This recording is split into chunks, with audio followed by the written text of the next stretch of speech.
আজ নীলষষ্ঠী। নীলষষ্ঠীর দিন কি কি খেলাম তোমাদেরকে দেখাচ্ছি। মা সকালবেলায় ক্যাপসিকাম আলু দিয়ে পনিরের তরকারি করেছিল, একটু ঝোল ঝোল করেছিল, খুব কম তেল মশলা দিয়ে, খেতে বেশ ভালো হয়। আর তার সাথেই করেছিল জল দিয়ে সাবু সেদ্ধ, সামান্য নুন চিনি দিয়েছিল। আসলে আমার আর মায়ের সকালবেলা দুধ দিয়ে সাবু সেদ্ধ একদমই হজম হয় না, গ্যাস অম্বলের সমস্যা হয়।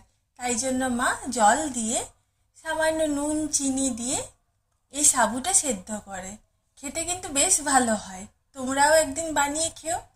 আর মা বিকালবেলাতেই ময়দার লুচি আটার লুচি ভেজেছিল, সেইটাই বিকালবেলায় আর রাত্রিবেলায় খেলাম। আর সকালবেলায় তো পুজো দিয়ে আস্তে আস্তে দেরি হয়ে গেছিল, শুধু ওই সাবু সেদ্ধ আর একটু পনিরের তরকারি খেয়েছিলাম।